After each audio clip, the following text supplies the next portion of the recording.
As it is often said, no matter how bad things currently are, things could always be worse. And when it comes to Prime Minister Justin Trudeau, that's his entire life these days. Things get bad, and then they get worse, and then they think things can't get worse, and then they still get worse. And every once in a while, the Liberals polling and Justin Trudeau's approval ratings improve a little bit just to add to the disappointment when 5 minutes later they slump yet again to some truly horrifying numbers. So, about a week or two ago, we had that Nanos poll that came out that showed that the Liberals were only behind the Conservatives by 12 points.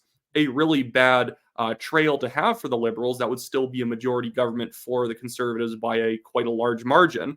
But that wasn't nearly as bad as what the polls were showing 2 months ago.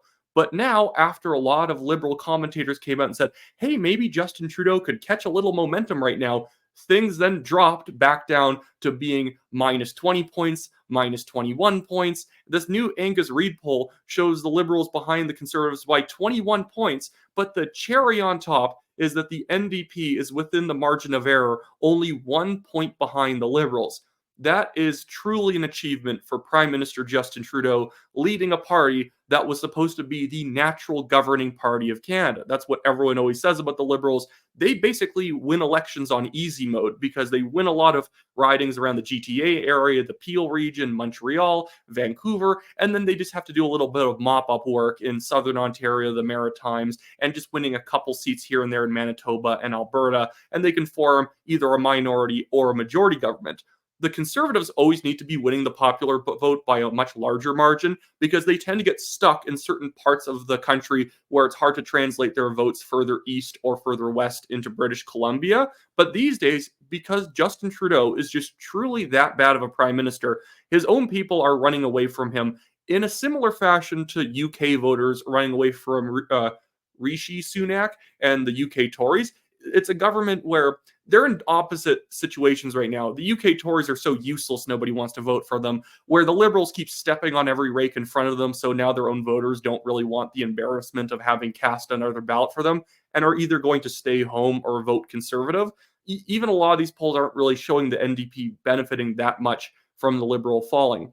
And so we also had that poll yesterday I showed that came out from Abacus data that had the Conservatives up 20 points. And then we even have this one from Ipsos that shows the Conservatives up 18 points, which is an improvement since the last Ipsos poll that showed the Conservatives only ahead by 16.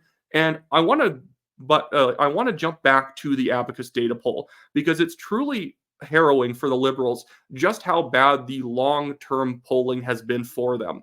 Look at this. When you go back to September of 23, the Conservatives had a pretty good lead, 39 to the Liberals 27.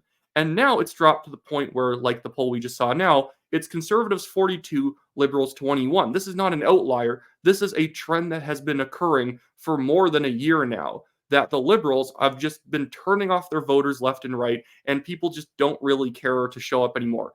I guarantee the next election, 2025, is going to be hyper low turnout. I could see just having 50% turnout because a lot of Liberals are just going to stay home. But now I want to get into some specific issue polling that I believe is going to show that, yes, even after I've just told you this news about the polling, things can get worse for the Liberals, and some of the polling on the issues the Liberals are really pushing right now are proving that they might be doing more harm to themselves than good. But before I get into that, I just quickly want to plug my website, WyattClaypool.com. If you guys want specific recommendations for nomination races in your area, that's provincial nominations, federal nominations, or even just municipal races going on, go sign up there. I take in people's addresses so that I can target specific people on the list and let you know if there's any really good Orthodox conservatives in your area.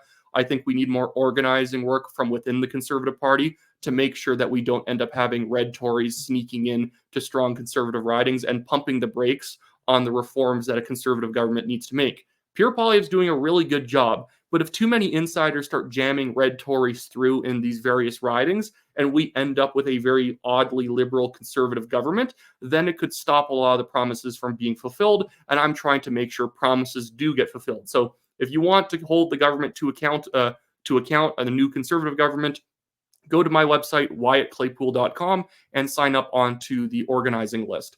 But anyways, without further ado, I now want to jump into the tax reform issue.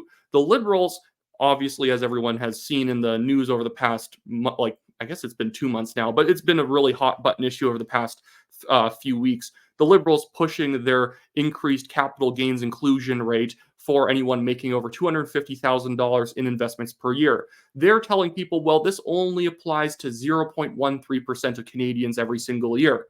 They do neglect to add in that it applies to a different 0.13% of Canadians every year. It's not the top 0.13% of earners, because those earners change. If you sell a house one year, you might not make more than $100,000 a year. But if you sell an investment property that you put a lot of work into, it's easily going to be more than $250,000. So that capital gains inclusion rate would then be included in that. Also, the 0.13% does not include assets owned by a small business.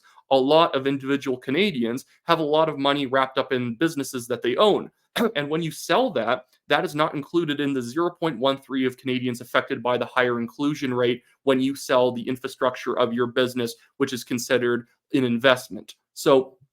But the Liberals think that this is a great issue for them. It polarizes Canadians against the rich, and it makes people vote Liberal in order to oppose those, wealthy lover conservatives or whatever. I don't even know what their narrative is. It's like conservatives don't hate rich people, and I guess that's a reason to vote Liberal. I don't know. It's funny because actually most rich people vote Liberal because they tend to benefit from a lot of the subsidy programs that the Liberals have been putting out, because a lot of them own companies that apply for these green slush fund handouts, or they work in Bay Street and they get a lot of money off of DEI investments that the government backs. But this polling that Angus Reid put out on this issue really demonstrates that the Conservatives actually have more to gain by the Liberals pushing this issue than they have to lose. So here's what this polling goes over what people think of the capital gains inclusion rate increase. It increased from 50% to 66% for any profits over $250,000. And with the conservative voter base, only about 8% of their voter base thinks that it was a good idea for the inclusion rate to go up. But the problem is, and I want to bring up the statistics I ran on this. It's not really statistics. I just add up all of the opposition from within the Liberal and NDP and Bloc parties. So only 8% of Conservatives somewhat or strongly were in favor of the increase. But 25% of Liberals are somewhat or very opposed. 19% of NDP are somewhat or very opposed. 31% of BQ are somewhat or very opposed. This is such a stupid issue for the Liberals to be pushing. They seek to lose 25% of their own base to the Conservatives over an issue where they're trying to win only up to 8% of Conservative voters over to their side. And this is not going to help the Liberals consolidate NDP votes, because the NDP use the exact same rhetoric. This is not a unique issue for the Liberals. If anything, they're actually kind of stealing this issue from the NDP, who usually is the hating the wealthy party. And then the Bloc, they're way ahead in Quebec, but this might be the issue where, because the Bloc refuses to come out and defend small business owners and people who own investment properties and, general practitioners who don't have pensions, so they do a lot of investments, that the Conservatives might end up eating up a lot of votes from the Montreal donut and the Quebec City donut, and they're able to flip a bunch of these Quebec suburban ridings. This is a perfect scenario for the Conservatives. The one little bit of criticism I'll levy at the Conservatives after I take a sip of coffee — I hate when I get dry mouth — the one little bit of criticism I will levy at them is that they need to be tougher on this issue. Right now, they're being a little bit soft on whether or not they'll actually roll back the capital gains inclusion rate. They shouldn't be listening to the Liberal propaganda that if they do that, they're now the rich person's party and it's going to alienate all the middle class or lower middle class voters. Nobody actually believes that. Canadians believe everyone's taxed too much, and nobody's going to line up behind the Liberals just because they agreed to hate rich people who are the ones who start businesses and employ others. Everyone understands that that's how it works. So the Conservatives would only gain by coming out overtly and saying that oh my goodness, scratching my throat, and I do not want to restart this video at this point. But if they actually came out and said, we will reverse the capital gains inclusion rate increase back down to 50%, or even say we're going to move the entire inclusion rate for profits above and below $250,000 to 45% to make up for the losses some Canadians are going to suffer, that would make them wildly more popular. they would capture that 25%, that 19%, that 31% from the other parties, whereas they would only risk losing 8%, 7%, even most of the conservatives who thought this was a good idea, they're only somewhat supportive. And somewhat supportive, it doesn't really matter. That's a voter that this issue doesn't matter to them at all. And when you look at those who are strongly opposed in the other parties, it's 9% in the Liberals, it's 8% in the NDP, it's 13% in the Bloc. So if you come out strongly against this, you will probably eat up at least a portion of those voters. Yes, this is not a hot blooded issue that moves a lot of votes, but in the areas that matter that the Conservatives need to dig into around the GTA and Montreal, this is a big issue.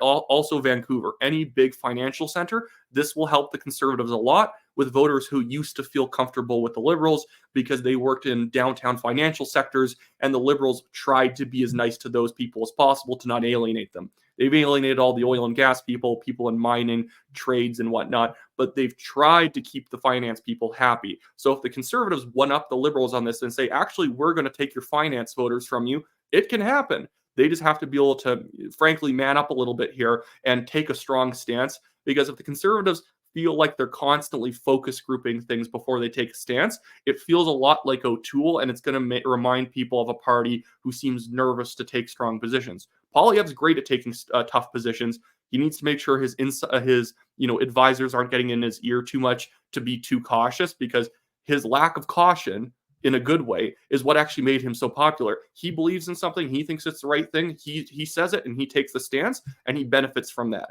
Being too reserved means people think that they almost stop trusting you because you feel like somebody who is artificially coming up with your stances rather than taking the stances because you believe in them and you're going to definitely move on it once you're in government.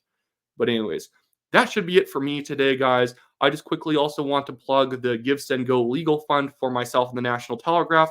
We have this dumb lawsuit from a Chinese billionaire suing us for defamation, a case where he hasn't even really submitted evidence that we defamed him in over 2.5 years. Like, his evidence was his LinkedIn account and his company website and his original libel notice, none of which actually contained any evidence that we did anything wrong. But he's just basically throwing paperwork at us to try and punish a small independent media outlet. So if you guys can contribute anything to the Give, Send, Go campaign in the description below, we would highly appreciate it.